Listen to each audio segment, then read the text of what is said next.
students, welcome back to my channel Creativity Education Faculty. I hope you all are good. Well students, आज है आपकी MU jam की preparation चली रही है, तो उसका चैप्टर नंबर 6 मैं आपको कराने वाली हूँ। क्लास 6 का चैप्टर है ये बेटा। क्लास 6 में चैप्टर नंबर 6 चल रहा है हमारा मैथ्स का, जिसकी मैं पार्ट 2 वीडियो यानी कि 2 वीडियो कवर करा चुकी हूँ। चैप्टर थोड़ा लेंथी है और इम्पोर्टेंट है, तो इसकी वजह से मैंने शॉर्ट वे में समझाया जिससे बच्चों को अच्छे से समझ में आए।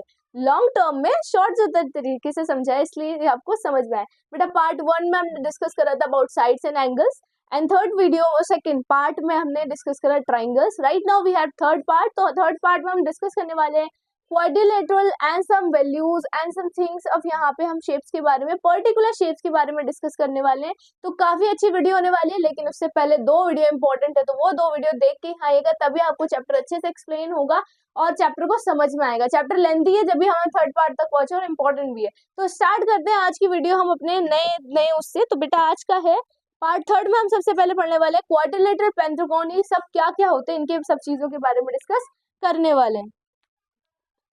You see right now I am थोड़े बहुत नोट्स वगैरह भी लिखवाती हूँ, ताकि आपको बेटा लॉन्ग पाथवे है अभी आपके एंट्रेंस एग्जाम का, तो जब आप रिवीजन करें, थोड़े टाइम बाद रिवीजन करेंगे, तो कहाँ से करेंगे, आपकी नोटबुक में लिखा होना चाहिए। That's why I right wrote down here, और आप अपनी नोटबुक में भी नोट डाउन करना। सबसे पहला यहाँ पे बात करते हैं हम क्वाड्रिलेटरल की। आपने सुना होगा, और जिस स्टूडेंट ने नहीं सुना है कोई प्रॉब्लम नहीं है, आज हम यहाँ पे पढ़ने वाले हैं क्वाड्रिलेटरल के बारे में। उसके बाद है पेंटागन, उसके बाद है हेक्सागोन, उसके बाद है हेप्टागोन।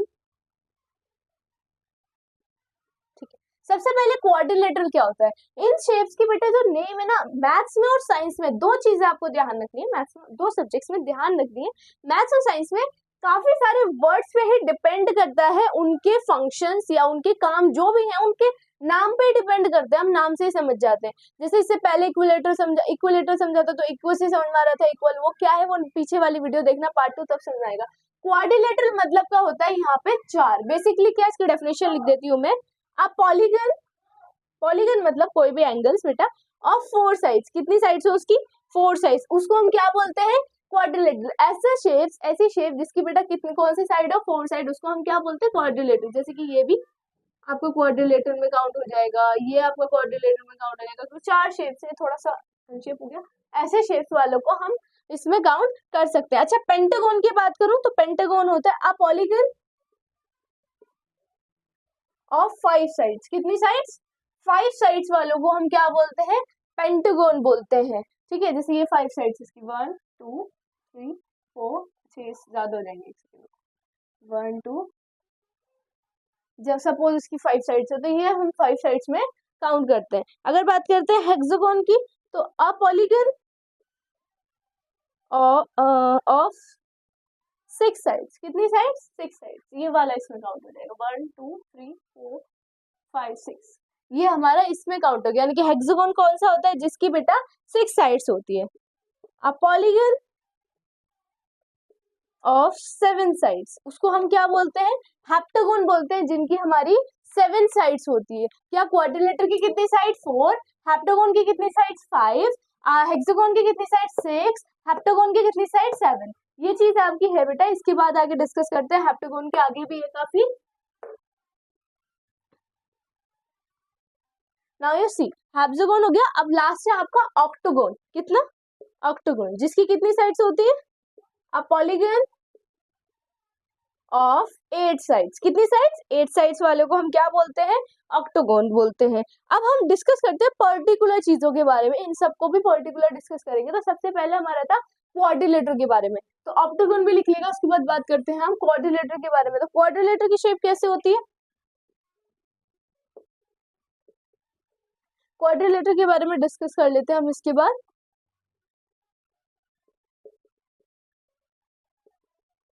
इसकी शेप बेटा देखो ऐसे, ये क्वाड्रिलेटर की शेप है, देखिए बच्चों, बी ए सी डी, ये क्वाड्रिलेटर की शेप होती है। इसका अगर मैं सम की बात करूं, तो इसका सम बेटा 360 डिग्री होता है, पूरा सम। इसके पूरे शेप का सम कितना होता है, 360 डिग्री होता है। इसके अंदर ये इंपॉर्टेंट चीज थी जो मैंने आपको यहाँ पे बताई, कि इसके अंदर क्या क्या इंपॉर्टेंट होता है। Now we discuss about some the अलग फिगर्स के बारे में हम डिस्कस करने वाले हैं, वो हम डिस्कस करते हैं। ये चैप्टर को यहाँ पे इसमें मैं एंड कर दूंगी, थोड़ा सा ही चैप्टर बचा है बेटा आपका। बात करते हैं पैरेलल लाइंस। हमने काफी बार सुना है पैरेलल लाइंस क्या होती है, पैरेलल लाइंस क्या होती है, तो वहां पे हम पैरेलल लाइंस के बारे में पढ़ने वाले हैं। पैरेलल लाइंस क्या होती है? The two lines are called parallel line. ठीक है, जैसे कि ए बी बराबर होगी सी डी के। If they do not intersect at any point, जैसे कि ये आपका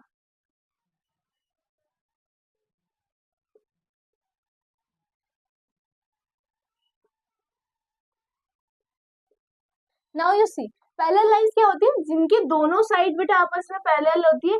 ए बी और सी डी आपकी, देखो पैरेलल लाइन का हमें हमेशा ये वाला साइन लगाना होता है, ये आप कहीं पे भी मैच कर लो, ये आपस में कहीं भी नहीं मिलेंगी, सीधी चलती चली जाएंगी। That's are called the parallel lines. और पैरेलल लाइंस को हम यहाँ पे ऐसे करके लगाते हैं हमेशा, जो भी होता है पैरेलल लाइन का, सिर्फ पैरेलल लाइन में। ठीक है, now you see the parallel lines. अब बात करते हैं पैरेललोग्राम की। ये भी एक शेप है हमारी, इसके बारे में डिस्कस करते हैं। मैं इसको रब कर रही हूँ। Now we discuss about the parallelogram. मैंने बोला यहाँ पे बहुत सारी फिगर्स के बारे में डिस्कस करने वाले हैं, तो दीज आर द फिगर्स। ठीक है, पैरेललोग्राम ये क्या होता है? इसकी बेटा 4 साइड्स होती हैं। कितनी साइड्स होती है इसकी? 4 साइड्स होती है। ठीक है, क्लोज फिगर है इसकी, क्लोज फिगर होती है, मतलब कहीं से भी खुली भी नहीं होती। जैसे ये इसकी फिगर कहीं से खुली हुई है? नहीं, कहीं से खुली हुई नहीं है। तो ए बी सी डी। ठीक है, इसका अगर मैं एरिया की बात करूं तो इसका एरिया का फॉर्मूला होता है लेंथ इंटू ब्रेड्थ। अगर इसका पैरामीटर की बात करूं तो पैरामीटर इसका होता है 2 का सम ऑफ साइड्स। ठीक है, तो यहाँ पे इसके 2 चीजें इंपॉर्टेंट थी आपकी। इसका एरिया लेंथ इंटू ब्रेथ करके निकलता है, यानी कि ये इसकी लेंथ, ये इसकी ब्रेथ, तो इसका ऐसे करके इंटू करके निकल जाता है। सपोज इसकी लेंथ दे रखी है 5 और इसकी ब्रेथ दे रखी है 6 और मुझे निकालना है एरिया, तो area is equal to length into breadth है। तो मैं क्या करूंगी, लेंथ मुझे 5 दे रखी है और ब्रेथ मुझे 6 दे रखी है, 5 इंटू 6 करूंगी तो कितना आएगा? 6 5 जा 30 होता है। तो एरिया कितना निकल आया इसका? 30 निकल आया। ऐसे ही इसका पैरामीटर की बात करूं तो पैरामीटर पे इसका 2 एडजेस्टेंट साइड, यानी कि 2 साइड जो इसकी दे रखी है उसको मुझे इससे डिवाइड करना होगा, तब मेरे जाके उसका पैरामीटर बेटा निकल पाएगा। डिपेंड करता है क्वेश्चन आपसे पूछ के आ रहा है पैरेललोग्राम के बारे में। आई होप यहाँ पे क्लियर हो गया होगा। If you have any kind of doubts ask me in a comment section, और आपको डिस्क्रिप्शन में नंबर भी, आप मेरे लाइव बैच को भी ज्वाइन कर सकते हो, जहां पे ये बेटा मैं हाथ के हाथ आपको डिस्कस करा के आपकी जो भी क्वेरीज वगैरह उनके भी सेशंस लगते हैं। These are the recorded lectures. अब आगे बात करते हैं हम रेक्टेंगल की। रेक्टेंगल तो सबने सुना है, राइट है ना? रेक्टेंगल तो हमने बहुत टाइम पहले भी सुना था, कैसे होता है कैसे नहीं होता। We are already discuss about rectangle. तो रेक्टेंगल्स क्या होता है? ये भी एक बेटा पैरेललोग्राम की तरह इसकी शेप होती है ऑलमोस्ट। इसका रेक्टेंगल ऐसे दिखता है हमारा, राइट, ऐसे करके हमारा ये भी एक। हम डिस्कसिंग अबाउट द इसका, अगर मैं एरिया की बात करूं तो मेरा इसका एरिया होता है लेंथ इंटू ब्रेथ। और इसकी पैरामीटर की बात करें, पैरामीटर क्या होते हैं बेटा? इसके पैरामीटर्स होते हैं आपके, इसके पैरामीटर ऑफ ट्राइंगल्स के बारे में बात करें तो इसमें पैरामीटर निकलता है 2 इंटू एल प्लस बी, यानी कि लेंथ इंटू ब्रेथ की हमें क्या करनी पड़ती है? प्लस करना पड़ता है जब हमारा लेंथ इंटू ब्रेथ निकलता है। ये होता है हमारा रेक्टेंगल के बारे में। नाउ आई एम डिस्कस, मैंने बोला ना सारी फिगर के बारे में मैं आपको डिस्कस करवाने वाली हूँ। इसके बाद बात करते हैं हम स्क्वायर की। किसकी? स्क्वायर की। ये भी हमारी क्लोज फिगर है, जो कि हमने पैरेललोग्राम और इसमें सब कुछ पढ़ा, इसमें भी हमारी ये भी एक क्लोज फिगर है बेटा, जो की बात कर रहे हैं हम नेक्स्ट की, वो है स्क्वायर। स्क्वायर के भी सारे राइट एंगल्स होते हैं। ठीक है, छोटी शेप में, सॉरी रेक्टेंगल शेप बन गई इसकी, छोटी शेप होती है इसकी भी, ए बी सी डी, है ना? इसका एरिया हम निकालना चाहें तो इसका एरिया निकलता है साइड का स्क्वायर। ठीक है, इसका साइड का अगर मैं स्क्वायर निकालना चाहूं तो मुझे एरिया रूट में रखना पड़ेगा, और अगर मुझे पैरामीटर निकालना है इसका तो वो मुझे रखना पड़ेगा 4 साइड्स के इक्वल। सबसे इजी एंड इजीएस्ट शेप थी इसकी। I hope this chapter clear on you. अब if you have any kind of problem, अब भी जो भी आपको इस चैप्टर में समझ नहीं आ रहा है, मैंने 3 पार्ट्स में लेके वन बाय वन अच्छी तरीके से हर एक एंगल्स, हर एक ट्रायंगल, हर एक लाइन को अच्छी तरीके से समझाया है। If you have any kind of problem ask me in comment section, description में नंबर है, उससे भी पूछ सकते हैं। If you have any kind of doubts ask me. बेटा लाइव सेशन ऑन है जिसमें हम एमयू जामिया एंट्रेंस एग्जाम की प्रिपरेशंस करा रहे हैं। लाइव क्लासेस से बेनिफिट्स काफी सारे हैं, you already know about this. If you are parents you already know about this, तो आप बेटा उसमें ज्वाइन कर सकते हैं। डिस्क्रिप्शन में नंबर है, जो भी क्वेरी आप पूछ सकते हैं, लाइव डाउट्स आपके सॉल्व होंगे, लाइव सब चीज़ आपकी सॉल्व होंगी। हमारा 1-to-1 कॉन्वर्जेशंस रहेगा फॉर योर सुटेबल टाइम्स। और अभी के लिए रिकॉर्डेड लेक्चर से support me on this is, और अपनी एंट्रेंस एग्जाम की प्रिपरेशन अच्छे से करिए। Stay happy, stay safe. Next chapter के लिए रेडी रहिएगा। Bye bye.